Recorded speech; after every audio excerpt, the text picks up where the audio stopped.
Hi everyone, আমি আজকে বাংলাদেশ সেনাবাহিনী সার্কুলার নিয়ে আলোচনা করব। বাংলাদেশ সেনাবাহিনী সার্কুলার চলমান রয়েছে এবং আবেদন কার্যক্রমও চলমান। আবেদনের কবে থেকে শুরু হয়েছে, কবে শেষ হবে, এই সার্কুলার কিভাবে আবেদন করবেন, বয়স কত থেকে কত থাকতে হবে এবং শিক্ষাগত যোগ্যতা কতটুকু প্রয়োজন, সকল কিছুই তুলে ধরা হবে আজকের এই ভিডিওতে। সেনাবাহিনীতে যারা এখন আবেদন করবে তাদের মাঠ কার্যক্রম হবে 2024 সালে। ঈদের পর থেকে মাঠ কার্যক্রম স্বাভাবিক প্রক্রিয়ায় শুরু হয়।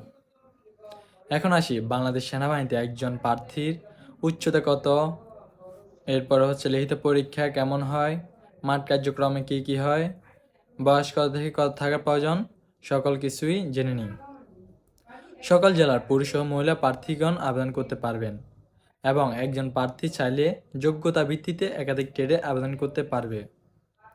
একজন পুরুষ প্রার্থীর ক্ষেত্রে উচ্চতা প্রয়োজন 5 ফুট 5 ইঞ্চি এবং একজন মহিলা প্রার্থীর ক্ষেত্রে উচ্চতা প্রয়োজন 5 ফুট 1 ইঞ্চি এবং ক্ষুদ্র নৃগোষ্ঠী পুরুষ ও মহিলা প্রার্থীর ক্ষেত্রে উচ্চতা প্রয়োজন 5 ফুট 4 ইঞ্চি পুরুষ প্রার্থীর ক্ষেত্রে এবং মহিলা প্রার্থীর ক্ষেত্রে উচ্চতা প্রয়োজন 5 ফুট বরাবর হলেই আবেদন করতে পারবে।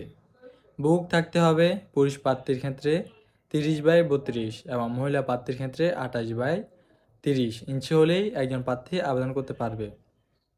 বয়স 80। বয়স যাদের 17 থেকে 22 বছর পর্যন্ত তারা জিডিতে আবেদন করতে পারবে এবং যাদের জিডি বয়স শেষ হয়ে গেছে তারা টেকনিক্যাল ট্রেডে আবেদন করতে পারবে। টেকনিক্যাল ট্রেডে আবেদন করতে হলে বয়সের প্রয়োজন হবে 17 থেকে 23 বছর। এবং আসি একজন প্রার্থী কী কী শিক্ষাগত যোগ্যতার প্রয়োজন। একজন প্রার্থী এসএসসিতে উত্তীর্ণ হলেই আবেদন করা যায় এবং অবশ্যই পয়েন্ট থাকতে হবে 3.00। এর নিচে হলে একজন প্রার্থী আবেদন করতে পারবে না। এবং বাংলাদেশ সেনাবাহিনীতে সাঁতার দেওয়া প্রয়োজন 35 মিটার। যাদের মাঠ কার্যক্রমে সিলেক্ট হবে এরপর সাঁতার, ইউরিন ব্লাড টেস্ট এগুলো হয়ে থাকে। একজন প্রার্থীকে কিভাবে বাংলাদেশ সেনাবাহিনীতে নির্বাচন করা হয়, কি কি ধাপ অতিক্রম করার পরে চূড়ান্তভাবে নিয়োগ প্রদান করা হয়। সর্বপ্রথম মাঠে ঢোকার সময় তাদের এডমিট কার্ড চেক করবে এবং রোল নাম্বার দেখবে। এরপর মাঠে প্রবেশ করবে। মাঠে প্রবেশ করার পর একটা ফর্ম দিবে, ওইটা পূরণ করার পর মেডিকেল অফিসার আসবে। উনি কী কী মেডিকেল সমস্যা আছে ওইগুলো চেক করবে। যদি কোনো প্রার্থী মেডিকেলে সমস্যা থাকে তাহলে তাকে আনফিট বলে গণ্য করা হবে, আর কারো যদি মেডিকেলে কোনো সমস্যা না থাকে তাদেরকে ফিট দিয়ে দিবে এবং আরও একটা ফর্ম পূরণ করা লাগবে। একমাত্র যাদের কোনো মেডিকেল সমস্যা থাকবে না তারাই ওই ফর্মটা পূরণ করবে। ফর্ম পূরণ করার পরে তারা কান পরীক্ষা করবে এবং চোখ পরীক্ষা করবে, পায়ের ফ্ল্যাট ফুট চেক করবে। এরপরে চূড়ান্ত মেডিকেলে দেখা হবে।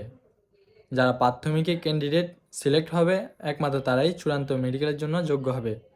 চূড়ান্ত মেডিকেলে যারা যোগ্য হবে তাদের শারীরিক পরীক্ষা হবে, দৌড়, ভীম, সিট আপ, পুশ আপ, এগুলো শারীরিক যোগ্যতা।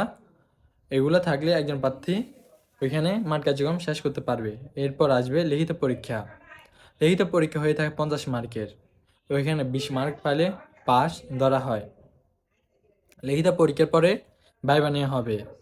ভাইবাতে জিজ্ঞাসা করবে নিজের ফ্যামিলি সম্পর্কে সব কিছু এবং ইত্যাদি আরও অনেক বাইরে কিছু জিজ্ঞাসা করতে পারে। ভাইবা যারা দিবে ওইখান থেকে যাদের হাইট প্লাস এসএসসি পয়েন্ট সব কিছু মাঠ কার্যক্রম ভালো করছে ওইখানে চূড়ান্ত একটা রেজাল্ট ঘোষণা করবে। মনে করেন মাঠে লোক থাকে 20 জন, ওই 20 জন থেকে লোক নিবে মাত্র 4 জন। তো যে 4 জন মাঠ কার্যক্রম ভালো করতে পারছে, সব কিছুতে ভালো করছে, একমাত্র তারাই ওই দিনের জন্য সিলেক্ট হবে।